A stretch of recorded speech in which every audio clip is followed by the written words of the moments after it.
गांव,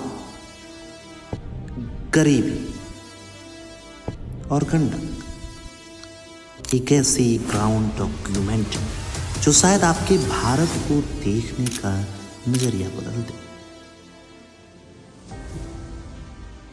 ये बताइए इस कंडीशन में अगर रोड होता थोड़ा तो कितना आराम होता। नदी के बीच लोगों की जिंदगी किस तरह है, मैं चारों ओर कहना चाहता हूं कि कैमरामैन से दिखाएं आप। जहां सड़कें अचानक सी खत्म हो जाती हैं, जहां नदी रास्ता नहीं मजबूरी बन जाती है, मां नारायणी, गंडक और रास्ता वो किनारा। गंडक नदी पार करने के बाद सैकड़ों लोग दूसरे प्रांत में पहुंच चुके हैं, उत्तर प्रदेश से बिहार में पहुंच चुके हैं। इस दिन भाई मैं हेल्प तो कर ही सकता हूं, खैर इन्होंने मना कर दिया। लेकिन देखिए, जो लोग थे पैदल वाले वो उतर चुके हैं, लेकिन बाइक सवार अभी भी इंतजार कर रहे हैं। तो आइए चलते हैं गंडक के उस पार, जहां नक्शे पर तो भारत है, लेकिन जिंदगी आज भी अपने हिस्से की बुनियादी सुविधाओं का इंतजार कर रही है।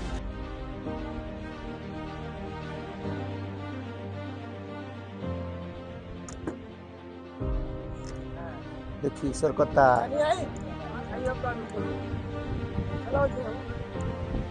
भैया खींचिएगा।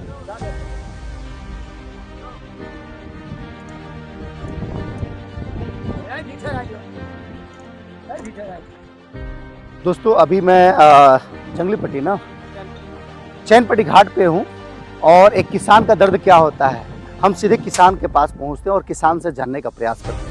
अभी हमारे पास जो व्यक्ति देख रहे हैं ये इस नाव के नाव संचालक है और एक नाव को संचालित करने में आप देख सकते हैं यहाँ एक इंजन लगी हुई है और ये इंजन के सहारे ये नाव चलती है। अब इस इंजन के लिए तेल का खर्चा लगता है और तेल का जो खर्च है वो ये आम जो किसान इस नाव पे बैठे हुए हैं इनको वहन करना पड़ता है, ये लोग वहन करते हैं। अभी देखिए समस्या इस बात की हो गई है कि इस नाव को जाने के लिए कम से कम 1 लीटर तेल चाहिए और मौजूदा समय में जितने लोग यहाँ बैठे हुए हैं किसी के पास पैसे की कमी है। भाई किसान है, कहाँ से पैसा लाएगा इतना जो डेली 100-200 का इस नाव का किराया दे। अब हम नाव जो संचालक है इनसे जानने का प्रयास करेंगे कि अभी कितना पैसा हुआ है। 60 हुआ है, 40 रुपया और आपको चाहिए। देख सकते हैं 10, 20, 30, 40, 50, 60, 70, 75 हुआ है। अब इसमें लगभग 25 से 30 रुपए की और ज़रूरत है। चलिए ये हम पूर्ति कर देंगे, आप नाव शुरू करिए और चलिए एक बात बताइए। चलिए ठीक है, हम हैं तो आज चल रहा है। अब कभी अचानक से 10 किसान आ गए, 20 किसान आ गए, उनके पास पैसा न हो तो उनको आप कैसे लेके जाते हैं उस पर? अच्छा तो वैसा मजबूरी में आ जाइए कि कोई क्यों भाई हम 100 रुपये दे तन हमरा हेला जी जब देखो तो जी। हमें तो हेला ही के पड़ेला। अच्छा, लेकिन अगर कोई अगर नहीं देता है और उसकी मजबूरी है और उसको जाना उस पर जरूरी है तो वो हिल जाला लो। और आपके पास तेल का पैसा नहीं है या फिर मशीन में तेल नहीं है तो उस कंडीशन में आप कैसे छोड़ ले जाएंगे उस व्यक्ति को? तो रोके का पड़ी, रुके के पड़ी। 2 आदमी 4 आदमी वही है तो केहू ना केहू लेकिन इस समस्या डेली के बाद कि भाई तेल के कम से कम पैसा हमारी निकल हो गलो बालू बैठल कत लोग घरे छूट गइल तो लोग तो उतार नहीं थी हेला ही के पड़ी। अच्छा ये बताइए, हम जाते नहीं हमार पैसा होने गिर जाओ तो रहुआ होने से हमारे तो हेला ही लेके ना करब हेला ही के पड़ी, हैं? हेला ही के पड़ी। तो हमने कहीं मोटरसाइकिल कुछ ना हमने के माइक हाथे में रह जाए ना कुछ ना वो हेलावे के पड़ी। आ लोग महिला कुछ कहत रहे कि वो नदिया पर रतिया में रुकहू को पड़ेला, ऐसा को लगा ना जैसे घाट पर रात हो मेरे आगे रात हो जाओ। बताएं कि कानून बा कि 5 बजे बंद कर देवे घाट आ केहू 8 बजे 9 बजे रात ले रही नदी देखे उस पार कितना हाँ बहुत बड़ा बापा। कहीं बीच में कोनो खतरा हो जाए रात में 10 आदमी रोक देला। अच्छा भाई हम ना जाए तो ई अच्छा को वैसे भइल बा कि रात में दिन में ही नाव बीच में ठहर गई, ना तेल खत्म हो गई बीच नाव में। तेल एक्स्ट्रा रखल जाला। अच्छा तेल एक्स्ट्रा रहेला। 5 लीटर ले लिया देखिए गलत पड़े बतौने को घर। अच्छा ये गैलन भरल बा, मान के चल के अगर रुक गई तो फिर ये नाव के जोन बा तेलवा डालत डाले तो नौवा रुक जाई। रुकी ना तो हटे रही। अच्छा दोहते रही हिले ले डुले ले ना। हिली डोली तो कोई हाँ हाँ से कौने थी नहीं। अच्छा। को वो घटना घटल भाई जन नाव जैसे डूब गई, बहुत दो चार दिन पहले। डूब गई, बहुत पहले कितना दिन पहले? जैसे छोटकी रहे न हाँ और काठ वाला डेंगी लकड़ी वाला। लकड़ी वाला हाँ। तब घटना नहीं घटना। ठीक है, आप अब नाव संचालित करिए, हम कुछ अन्य लोगों से भी बात करते हैं। चलिए चलो। और आज का हमारा सफ़र यही है, आज का हमारा सफ़र यही है कि हम नाव से गुजर रहे लोगों की ज़िंदगी पर प्रकाश डालना चाहते हैं। ये लोग प्रतिदिन 20-40 रुपए देते हैं केवल नदी पार करने, और वो भी नदी पार करते हैं ये जोखिम में जान डालते हैं। अब आपका पूरा हो गया। नदी पार करना मजबूरी है, और मजबूरी इसलिए है क्योंकि खेत इनका उस पार है। एक नदी है जिसका नाम गंडक है, और दो प्रांत हैं, पश्चिमी चंपारण है और इधर कुशीनगर जनपद है, उत्तर प्रदेश है और बिहार है, और हजारों जिंदगियां रोज इस नाव पर सफर करती हैं, इस भरोसे कि हम उधर जाएंगे, खेती किसानी करेंगे और अपनी उपज को लाकर बेहतर बाजार में बेच देंगे। देखिए किस तरह लोग अभी तक तो ये था कि इन्हें पैसे नहीं मिल पाए थे। आपके क्या कहल जाला, जे नाव के चलावेला ओके नाविक कहल जाला ना, घटवार, देहाती भाषा में घटवार कहते हैं, घटवार या घटवार। आज का मेरा वीडियो फोकस इसलिए है, ये डॉक्यूमेंट्री टाइप का वीडियो है, और कुशीनगर जनपद में जो किनारे के इलाके हैं, चाहे खड्डा क्षेत्र से हो और ये अंतिम प्रांत है, गोपालगंज पश्चिमी चंपारण के इलाके पड़ते हैं, लोग लगातार आ रहे हैं, और यहाँ पे कुछ लोग बैठे हुए हैं, हम उनसे बातचीत करेंगे कि आखिर उनकी जिंदगी कैसे है। मैं इधर आ जाता हूँ, आप उधर ही से बनाइएगा। क्या नाम है आपके? अरे थोड़ा बहुत तरौरो बताइए। अरे यहाँ के लोग बातचीत ही नहीं करना चाहते हैं। हालांकि जब हम लोग आवाज़ नहीं उठाएंगे तो लोग कहेंगे कि पीपा पुल की ज़रूरत है, लोग कहेंगे कि पत्रकार आवाज़ नहीं उठाते हैं। हालांकि इन लोगों का दर्द हमारा दर्द है, हम जब इस राह से गुजरते हैं तो इनका दर्द हम महसूस करते हैं। ये पीड़ा बहुत बड़ी पीड़ा है, क्योंकि बाढ़ की विभीषिका के कारण इन लोगों ने अपना आशियाना इधर बना लिया है, लेकिन खेत की मजबूरी इन्हें प्रतिदिन ढकेल देती है कि आप नाव से नदी पार करिए और उधर जाकर अपनी खेती किसानी करिए। कुछ अन्य किसान है, थोड़ा बहुत बात करेंगे, ज़्यादा बातचीत करेंगे नहीं। का नाम बड़ा विद्या सिंह। काहे खातिर जाता नहीं, नाव काहे खातिर पार करता नहीं, किनारे खड़ा बानी, किनारे बैठल बानी, डर नहीं लगा? ये डर तो लगता बा, लेकिन रोज दिन तब जाए के पड़ता, मजबूरी बैठा खेत बाड़ी में जगह तो काहे मजबूरी बा, मतलब मजबूरी का है? मजबूरी बा ना, खेत बाड़ी नहीं हम मिले वही पार में बा। राउर खेत कब मतलब कटल कब रहा है, राउर आसियाना दोनों? अरे कटल तब हमारे 87 में के। और का मतलब रउरा लोग रोज जान जोखिम में डाल के नदी पार करते हैं, क्या कहे लोग? ये का कोई समझ के रोज खतरे के निशानी में जाता, निशानी के रोज सरकार से नहीं का उम्मीद? सरकार के उम्मीद बाटे आखिर कि वही तबे न कि सुनी, हमरा से पूछते हैं तबे न कुछ कहता नहीं हम। आप सवाल करेंगे तभी कोई जवाब भी देगा। ठीक है, और अन्य किसान भी हैं, हम उनसे थोड़ा सा जोखिम भरा सफर हो जाएगा। मैं किनारे हो जाता हूँ, उतरने के बाद मैं बातचीत करूंगा उन लोगों से। तो हमें ऐसे पार कर ली का?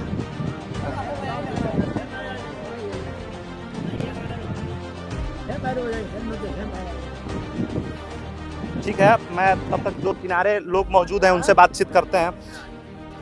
आपका क्या नाम है? मेरा नाम जयप्रकाश निषाद है। निषाद मने रौर मछुआरा समाज से हैं। तो रौरे पार्टी के ये विधानसभा में थोड़ा मैं कह रहा हूँ, थोड़ा सा आप ही की पार्टी का इस विधानसभा क्षेत्र में आपके विधायक हैं, क्या कहना चाहेंगे? रोज आपके जो आप तो युवा हैं इस क्षेत्र के, रोज बुजुर्ग प्रौढ़ अवस्था के लोग इस नदी को पार कर रहे हैं, जान को जोखिम में डालकर, क्या कहेंगे? देखिए, ये एक बहुत बड़ी जटिल समस्या है। थोड़ा और आगे। अब क्या कहा जाए, नदी के किनारे रहना भी एक साफ है, गरीबी भी एक अभिशाप है, उस पार खेती भी एक अभिशाप है। लोग उस पार नहीं जाएंगे। हम लोग तो मान लीजिए कि जीविकोपार्जन का कोई व्यवस्था इधर है नहीं। मान लीजिए हम युवा में कुछ काम कर सकें ना, रोजगार का कोई व्यवस्था है, ठीक है, तो अपने खेती के लिए मजबूरन पर डे प्रतिदिन जाना पड़ता है। ठीक है। और ये जितनी भी सरकारें आए, सब निहंगे सरकारें थी। आज तक इस इतनी बड़ी समस्या पे कोई सरकार ने विचार नहीं किया। सबने अपना रोटी सेका, सबने लालीपाप देकर लोगों से, गरीबों से, जनता से वोट लेकर चली गई। सबने ये कहा कि हम पीपा लगवा देंगे, हम ये करेंगे, मगर किसी ने इस पे विचार नहीं किया। हर साल 2-4 लोग तो मर ही जाते हैं। जी, मैं यहाँ रुकूंगा, आपको यहाँ दिखाने का प्रयास करिए। देखिए यहाँ पे ये जो डंडा है जिसको लगी कहते हैं, जिससे नाव को संचालित किया जाता है साइड के एरिया में। अब यहाँ देखा जा सकता है इसकी गहराई कितनी है। ये पूरी जो लकड़ी की, बांस की बनी हुई है, मुश्किल से इस बंधे से इसकी दूरी 10 मीटर होगी और ये यहीं पे सीधे डाउन हो जा रहा है। अब सपोज करिए आप कि कोई व्यक्ति अगर थोड़ा सा बाई मिस्टेक गिर जाए तो उसकी स्थिति क्या हो सकती है। ये सच्चाई है इस नारायणी नदी की और यही कारण है कि यहाँ पे हजारों लोग इस क्षेत्र से यात्रा करते हैं, खेती बाड़ी के लिए उस पार जाते हैं और अपने काम को करते हैं। तो जैसा रितीश जी आप बता रहे थे और हम लोग डिस्कस भी कर रहे थे कि तमाम विकास के मुद्दे और विकास की पहलुएं होती हैं, लेकिन इस माँ गंगा नदी की गहराई थी। इसको छोटी गंगा के भी रूप में देखा जाता है और नारायणी इनका इस नदी का मुख्य नाम है। इसकी रूप को अगर आप देखेंगे तो ये बरसात का मौसम है और इस समय जो ये अपना रूप ग्रहण करती है और बरसात के मौसम में लगातार इसमें पानी बढ़ता है, तो जो स्थानीय लोग हैं। एक चीज और मुझे याद आया, जब रॉकेटरी कार्यक्रम हो रहा था तो ऐसा ही कुछ नाव था और उसपे नाव को सजाया गया था। अच्छा, यही नाव था। और उसपे ये तस्वीर दिखाने का सांसद जी ये प्रयास करते हैं। वो बार बार कहते हैं कि हम इस गंडक नदी को इनलैंड वाटरवे के माध्यम से जोड़ेंगे। नदी के बीच लोगों की जिंदगी किस तरह है, मैं चारों ओर कहना चाहता हूं कि कैमरामैन से दिखाएं। अभी हम नदी के बीच में हैं, गंडक नदी जिसे मां नारायणी का एक बेहतर रूप माना जाता है और किस तरह नाव पर लोगों की जिंदगी है।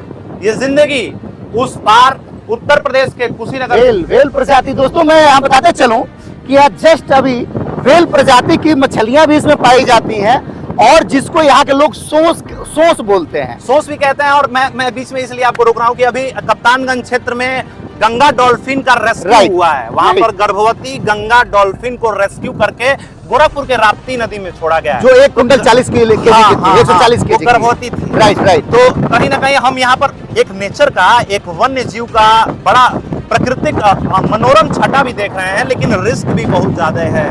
लोग किस तरह, हम अभी वहां पे थे, एक नाव जहां दिख रही है वहां से हम लोग निकले हैं और हमें दूसरी तरफ जाना है। किस तरह उत्तर प्रदेश के कुशीनगर जनपद के लोगों की जिंदगी प्रतिदिन जान को जोखिम में डालकर बिहार प्रांत में पहुंचती है अपनी खेती किसानी के लिए।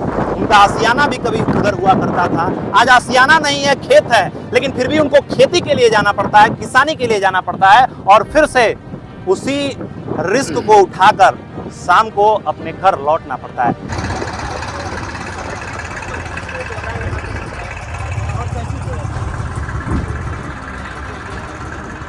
क्षेत्र काफी पिछड़ा है या यहाँ काफी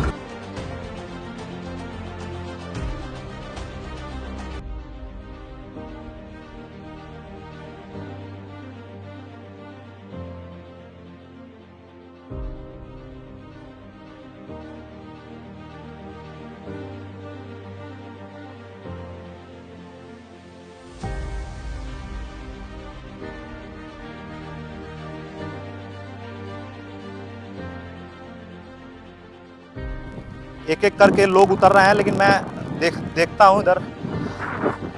अभी हम दूसरे प्रांत में आ चुके हैं, महज 10 मिनट लगा और एक गंडक नदी पार करने के बाद सैकड़ों लोग दूसरे प्रांत में पहुंच चुके हैं, उत्तर प्रदेश से बिहार में पहुंच चुके हैं। और ऐसा लग रहा है ना कि लोगों की जिंदगी, लोगों की दिनचर्या बदल चुकी है, क्योंकि लोग अब अपने अपने काम में आनंद फानन में जुट गए हैं। जो लोग उधर इंतजार में बैठे थे वो लोग अब दौड़ने लगे हैं, क्योंकि उनका खेत है। एक सीमित समय है कि उस सीमित समय के भीतर उन्हें शाम को सूर्य डूबने से पहले काम करना है और फिर अपनी खेती किसानी करने के बाद उन्हें लौट जाना है। देखिए एक नाविक किस तरह इस नाव को मतलब सुरक्षित करने में जुटे हैं। दोनों ओर से इधर भी लोग हैं ताकि उनके बाइक को उतारा जा सके। हेल्प कर दी का हम किस दी भाई, मैं हेल्प तो कर ही सकता हूँ। खैर इन्होंने मना कर दिया। लेकिन देखिए जो लोग थे पैदल वाले वो उतर चुके हैं, लेकिन बाइक सवार अभी भी इंतजार कर रहे हैं अपनी बारी का और इसके बाद अपने अपने खेत में। उधर भी एक छोटा सा मैं कहना चाहूँगा, जरा उसको जूम कर दीजिए। जूम करने पर दिख जाएगा कैसे इस बड़े मतलब गंडक नदी को पार करने के बाद लोग अपने, और यहाँ पर कोई बहुत बड़े साधन वाला जगह नहीं, रास्ते नहीं, लेकिन लोगों की ज़िंदगी खेत पर आश्रित है।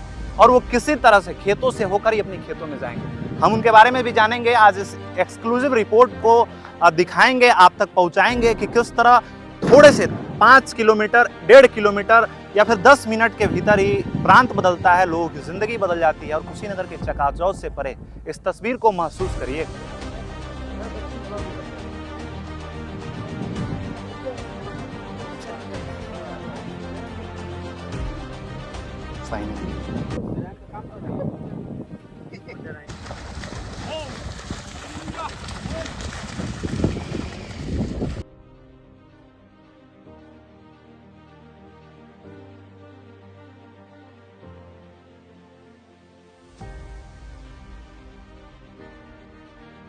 बहुत ज़्यादा काफ़ी नुकसान जाता है। फसल तो लहलहा रही है एकदम। हमला लगे या ठीक है, पानी आएगा तो हो जाएगा, चला जाएगा। देखिए पीछे लोग कैसे अपने ये रास्ता नहीं कह सकते हैं, लेकिन इन्होंने स्वतः रास्ता बनाया हुआ है अपने खेतों में जाने के लिए। पगडंडी, हाँ पगडंडी कह सकते हैं। पगडंडी के माध्यम से यहाँ पर एक और व्यक्ति हैं। क्या नाम है राहुल? ध्रुव चौधरी। राहुल बेटा है क्या? हाँ, कुशीनगर में घर नहीं है। इजा मतलब यहाँ के का सहयोग करते नहीं का? सब बाजार बाजार जाता है। घर में जाते हैं बाजार माने कुशीनगर। मतलब इधर के लोग को ये पश्चिम चंपारण का कौन सा अपने अल्पाहा क्षेत्र के लोगों को कहाँ बाजार में जाना? कुशीनगर के किस क्षेत्र? हाँ, मतलब वीडियो के चकाचौंध से इधर देखिए भैंस चरवाहा लोग निकल रहा है। ए रुकी ना, रोज बात करें। बतियाला ऐसे क्या भागा तनी बम थोड़ा जरा ही मत इतना भैंस जानवर लेके कुशीनगर में घर में की पश्चिम चंपारण में कुशीनगर पहले राहुल है घर रहे का? पहले का नाम है राहुल? बघेड़ू। रियल नाम बताई महाराज। अच्छा रोडो लाइन रुकी, भैंस के ले जाता है घर ही दे थोड़ा रौरा का उम्मीद बा? माने इतना लोग आवेला सुबह से शाम ले पगडंडी से होके पुल बने के चाहे कि ना? रौरो कुशीनगर में घर बा करा कर ये सारा क्षेत्र एक ही। अब बने चाहिए तो बढ़िया में बन जाए तो रौरा का फायदा हुई? राउत एने कर हां हमने भी तो बनबो करी। रौरा बाजार करे कहां जाए कुल में मिलाकर यहाँ के लोगों का मूलतः बाजार अगर कहें तो व्यावसायिक जो केंद्र है वो ठकराहा है या फिर तमकुही रोड है। और अल्पाहा जहाँ के लोग बाढ़ से विस्थापित होकर तमकुही क्षेत्र में जंगली पट्टी, चैन पट्टी, रकबा जंगली पट्टी, चाहे जितने भी वो इलाके हैं वहाँ बसे हैं, उनका भी बाजार सेवरही तमकुही क्षेत्र में ही पड़ता है। तो अब आप मतलब घर चले जाएंगे? घर जा रहे हैं। क्यों, कब आए थे? सुबह आए थे। क्या कर रहे हैं? सुबह आए थे धान देखने के लिए, अपना खेती बाड़ी देखने के लिए अपने जा रहे हैं। कौन कौन सा खेती? यहाँ दाना भी डाले हैं, धान की खेती की। कमाई तो खूब करते हो। कमाई का हमारा तो आ जाता है, बाढ़ आता है तो कुछ भी थोड़ा बहुत बचता है। नुकसान तो बहुत जाता है काफी। भाई इधर के किसानों के नुकसान तो बहुत, किसानों के भीतर ना श्रृंगार की जरूरत पड़ती है, ना उन्हें कोई शौक है। बहुत सादा जीवन है। पैर देखिए, बहुत मतलब कुशीनगर के चकाचौंध से परे इस तस्वीर को देखा जाना चाहिए। एक तरफ मैं ही जब बोल रहा हूँ तो मेरे पैर में वो जूते, वो कपड़ा, वो परिधान, लेकिन इन लोगों के किसानों की जिंदगी प्राकृतिक खेती जो करते हैं उनकी जिंदगी अच्छी भी होती है। लेकिन कुशीनगर जनपद के लोग जो तमकुही क्षेत्र में बसे हुए हैं, जो बाढ़ से विस्थापित होकर वहाँ पे जाके बसे हुए हैं, उनका आशियाना उस क्षेत्र में बना हुआ है, उनकी जिंदगी को देखिए। शौक नहीं है, शौक नहीं है। शौक पैसे से, मतलब पैसा नहीं है तो शौक नहीं है कि ऐसे ही मतलब शौक ही नहीं होता है? पैसे ही शौक नहीं है, वैसे पैसे रहते हैं, पैसे रहते। खेती तो हो थोड़ी लहलहात है, एकदम तगड़ा खेती होता है, बेच के कमाते हो। ना महाराज 10% 100% में 40% बचल बस सारा तो हो 60% खत्म। ठीक है, तो अगले चरण में देखेंगे और अन्य किसानों से भी बात करेंगे। अभी का मौसम बड़ा सुहावना हो चुका है, नदी बीच में बह रही है, मेरे पीछे ही नदी बह रही है, एक एक करके किसान गुजर रहे हैं। काफ़ी मनोरम छटा है। और तब तक आप देखते रहिए न्यूज़कास्ट इंडिया, आरएन न्यूज़ लाइव, दोनों के कोलैबोरेशन में ये डॉक्यूमेंट्री शूट हो रही है। और हम अभी अल्पाहा क्षेत्र में है, पश्चिम चंपारण का इलाका है, बिहार क्षेत्र।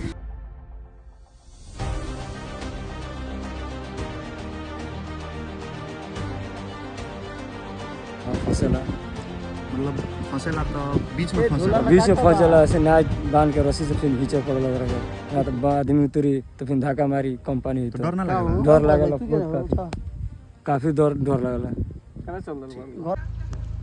मजा ना करी।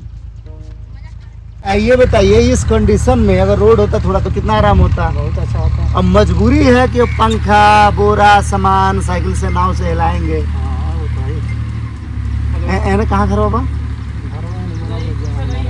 जो ही नरेंद्र में आए ने गोबराही गोबराही तो दूर कितना दूर बा?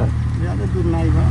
बोला तो वो 2.5 किलोमीटर पड़ जाए। ज्यादा 2.5 किलोमीटर ज्यादा नहीं है। ज्यादा।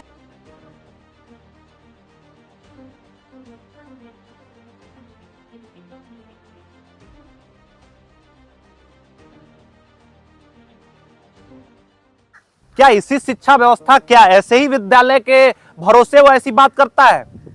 मेरे पीछे आप झोपड़ी देख रहे होंगे, लेकिन ये प्राथमिक स्कूल है, इसमें टीचर हैं। यहाँ के लोगों ने बताया, बातचीत में उन्होंने बताया कि टीचर आते हैं। कुछ दिन पहले टीचर दिखाई दिए थे। इस शिक्षा कोष से उनका हाजिरी बनता होगा, लिहाजा वो सेल्फी लेकर इस विद्यालय के साथ डालते होंगे।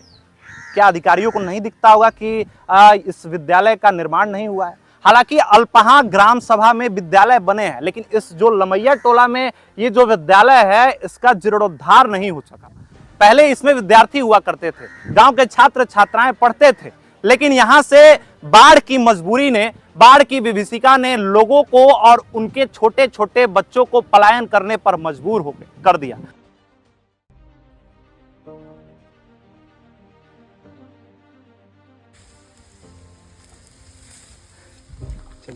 अब ये क्या आएंगे हो क्या आएंगे?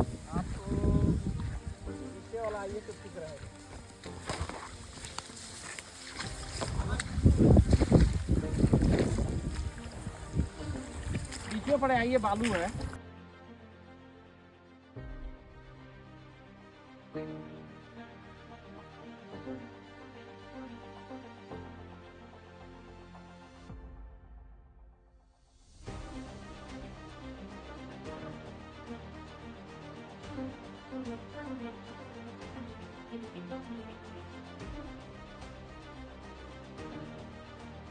लालू प्रसाद यादव जी के स्टेटमेंट रहा है। और ये कौन सा इलाका है? बैजुआ है। तो कहीं ना कहीं जो यहाँ की स्थिति है, कितने आप कितना गन्ना कितना है? हमारा ये बारा गन्ना खेत 5 बीघा है। तो उसका मूल्य बताते हैं तो क्या आपको उचित मूल्य मिलता है? उचित मूल्य कहाँ मिलता है? उचित मूल्य नहीं मिलता है। परिवहन के कारण नहीं मिलता है क्या? कहे के बात बा जे ओइजा के जे बागी रहत ओकरा नाम से पर्ची बा, हमके पर्ची बनत नहीं है। देखिए, और यहाँ पर हम लोग जब यहाँ से गुजर रहे थे तो भैंस और जो गाय दिख रही हैं वो यहाँ पर नहा रही हैं। पीछे किसान लाठियों को लेकर दौड़ रहे हैं, दिन भर खेती करते हैं, चरवाहे के रूप में दिन भर मेहनत करते हैं। क्या नाम है आपका? संदीप कुमार यादव। क्या काम करते हैं आपका इस क्षेत्र में? आपको कहीं पलायन नहीं करना पड़ता या फिर इस क्षेत्र में क्या सुविधा है? पलाना करता पड़ता है, दिल्ली जाना पड़ता है। दिल्ली हम लोग जाके कंपनी में ड्यूटी करते हैं। ठीक है। एक मतलब एक आप युवा हैं और युवा मैं भी हूँ। युवा जब दिल्ली और मुंबई जैसे बड़े महानगरों में जाता है तो गांव की ये बड़े महानगरों के चकाचौंध से गांव की आपको ऐसा नहीं लगता कहीं सड़कें तो है ही नहीं, नदी हैं, कछार है, छाड़न नदियां हैं, मतलब इलाके बहुत, मतलब क्या सोचते हैं आपको? कुछ आपको मतलब उपेक्षित महसूस नहीं होता है? भाड़ा लगता है यहाँ हम लोग का, फिर भी रहना पड़ता है। रहना पड़ता है, मजबूरी है, क्या करें हम लोग। किसानी से आपकी आय बेहतर है या फिर किसानी मजबूरी में कर रहे हैं? मजबूरी में कर रहे हैं।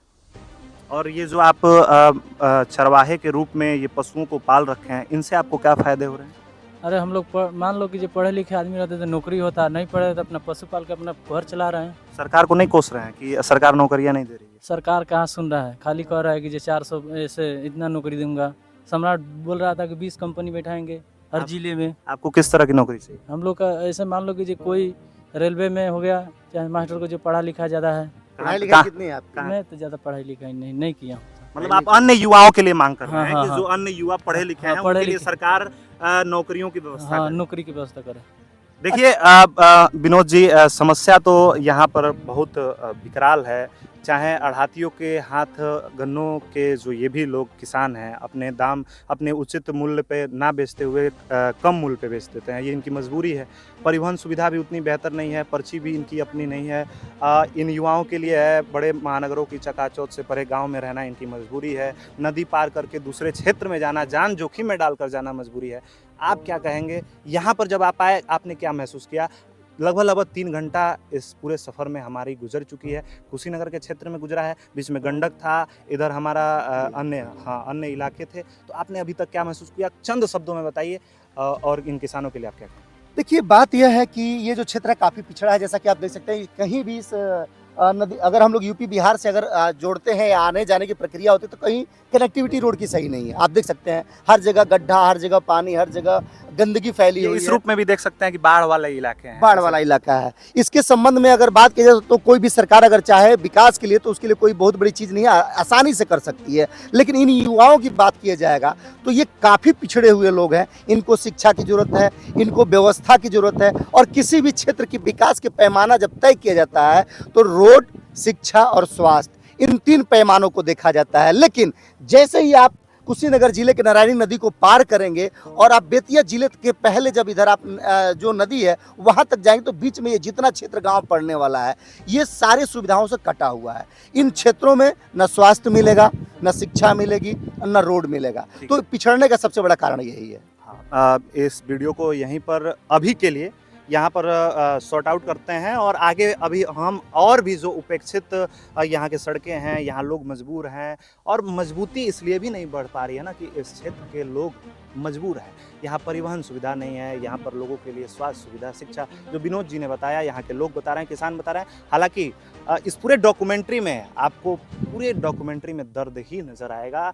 बिहार, उत्तर प्रदेश के चकाचौंध वाले इलाके से आपको यहाँ पर उपेक्षा ही नज़र आए। दर्द मैं महसूस कर रहा हूँ, दर्द इन किसानों के अंदर है, दर्द विनोद जी के अंदर है, कैमरामैन जो हमारे हैं उनके अंदर भी दर्द है। हर कोई पछतावे कर रहा है लेकिन कर कुछ नहीं सकता, करेगी सरकार। बहुत बहुत धन्यवाद।